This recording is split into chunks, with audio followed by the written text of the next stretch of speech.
Isang pagpalang umaga po mga kabayan. Welcome sa ating panibagong update. Rito po sa South Luzon Expressway. Dito po tayo mag-start sa mismong Santo Tomas area. Atin pong pasadahan ngayon mga kabayan yung ginagawang poste sa taas ng sa gitna ng SLEX TR3. So andito tayo ngayon mga kabayan sa SLEX TR3. Tayo ay approaching sa Calamba, papunta tayong Eton City, no? Sa Santa Rosa City, Laguna. So ngayon mga bayan, tayo ay nanggaling sa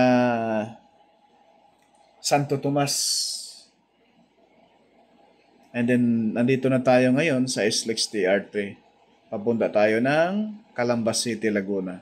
So, atin pong ihatid sa inyo mga bayan yung pinaka main poste sa kalagitnaan ng SLEX TR3. Yung poste na tinatayo sa kalagitnaan ng SLEX TR3.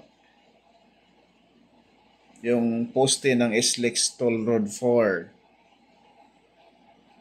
Malapit-lapit na tayo mga kabayan. Sa iba dyan na hindi pa nakapag-subscribe sa ating YouTube channel, naway pakipindot naman yung subscribe mga kabayan. I-hit yung notification bell para lagi po tayong updated pag may mga bagong videos tayong may upload mga kabayan. Maraming salamat po at sa ating mga OFW dyan, sa ating mga bayan na nasa lanta ng Bagyong Kriste, no? Sa Bicol, halos sa buong bansa mga bayan, inulan ng husto. Matindi ang ulan, grabe. Kaya napakaraming buhay ang nalagas at naperhisyo dahil sa kalamidad na ito. So, andito na tayo. Ito na po mga bayan, no? Ito na yung poste na sa bandang kaliwa natin. Ito na. Kung binuhusan na po ba ito. Pagka, ayan po, may balot pa siya, no? Pero buhos na yan mga kabayan. Ayan po yung poste both side po mga kabayan, no? Masisilayan natin. Ayan na po, yung gate na mismo mga kabayan. Ayan na, lagyan natin ng araw. Yan na po mga kabayan yung pinaka-poste. Ayan, binuhusan na pala.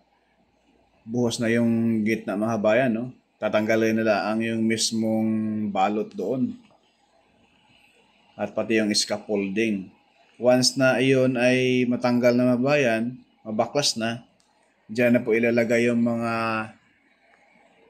dambuhalang girder na nakatambak na dyan sa magkabila ang gilid mga kabayan. So yung building sa bandang kaliwa, yan na po yung entrance papasok sa SLEX TR4. Kapag ikaw ay galing Maynila, papunta ka ng Lucena o papuntang Bicol. Yun na po yung mga kabayan. No? Kaya may road widening na dyan sa kabilang side. Sobrang lapad na po dyan mga kabayan. Pati rin po dito sa bandang kanan, pinalaparan rin po ng SLEX. Dahil dito sa Ayala Greenfield, dyan sa unahan, magkakaroon din po ng interchange kapag kayo ay papuntang Pansol, no? Dahil alam naman natin ang Pansol mga bayan, lalo na pag summer, no? Talagang bumper to bumper ang traffic.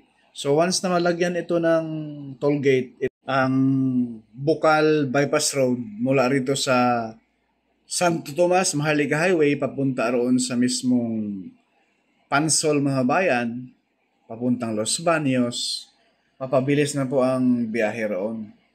Kapag malagyan rito sa Ayala Greenfield ng entrance and exit, no? Toll gate. Dahil yung mga sasakyan, mapabilis na po pagpasok sa expressway at pa-exit, no? Ayan, ito ay palusong na po tayo. Papunta na po tayo dyan sa mismong Calamba sa baba natin. Ayan. Masisilayan natin yung tulay na yan sa taas, sa unahan. Yan na po yung pakanan po dyan. Yan ay papuntang Pansol. Yan na po yung Bukal Bypass Road.